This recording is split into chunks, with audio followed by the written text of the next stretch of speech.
Hi, hello, good morning. Good morning.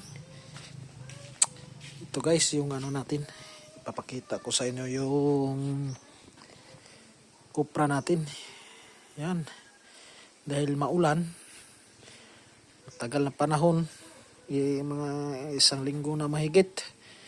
Yung mga nabili natin na kupra, ito, kailangan nating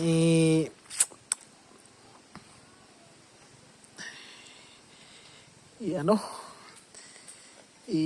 sa sako, dahil pag nakasako lang parang inaamag siya yung mga molds. Iniiwasan yung magkakaroon ng molds yung kopra para meron tayong magandang kopra tulad nito. Ito yung binili natin kanina. Ito idong kuan ra ba dong ihuwa dong ayan. Ito yung pagkakaiba ng good quality na kopra.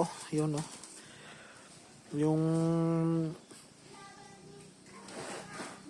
dryer siya, niluluto tulad nito. Ito yun, ganito yung proseso. Ito dahan-dahan lang dapat ang apoy, ganito, ganyan.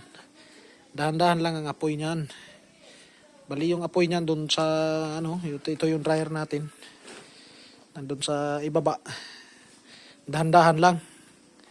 Yan, dito mo makikita yung paano pinoproseso. Pag naluto na, ito yung ganito.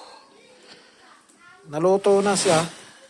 Hindi kasi lahat na pag namimili tayo, meron ding nasobrahan sa luto. Ito yung ganito, parang na-overcook siya. Actually, hindi to siya na-overcook. Biglaan lang yung apoy niya. Ito ganito. Biglaan. Yan, hindi naman yan naluluto na susunog. Ito. Yan, hindi yan nasusunog. Biglaan lang yung apoy. Ganito. Pero pag yung parang nagsaing lang din tayo, dahan-dahan yung apoy, ganito yung kalalabasan. Yan, ganito. Yan. Dito mo makikita, ito yun.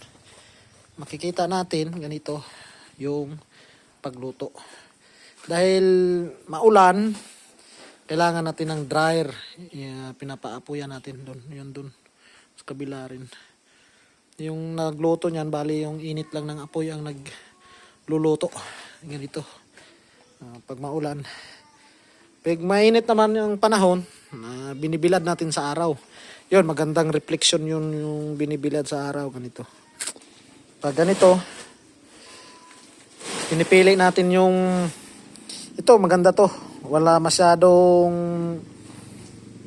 yung buko pa, hina-harvest, nasama sa pag-harvest. Yung nagkamali yung nag-harvest, talagang sinasadya para maparami yung harvest nila.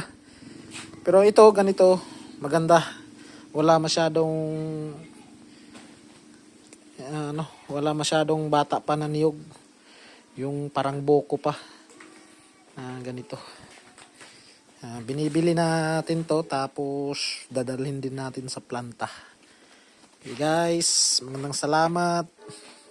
Thank you for watching. Paki-comment guys kung anong masasabi niyo para yung mga gustong may mga maraming katanungan, mabigyan natin ng kasagutan. Yung wala pang idea tungkol sa pagkukopra. Isiseryoso ko sa to ngayon para sa tutorial kung paano pinoproseso sa amin dito yung kopra. Ito yung ginagawang mantika, yung coconut oil. Dahil maraming klase sa oil ngayon sa merkado, may palm oil, yung yung maraming oil. Ang oil kasi ng niyog ay napakakumo na, pero mahal to sa market. Akala natin yung mga mantika, yung oil na ginagamit natin, commonly yung palm oil yung ginagamit natin sa ngayon. Dahil itong mantika sa niyog, ini-export to. Medyo mahal rin to . Maraming klase sa mantika, pero yung sa oil,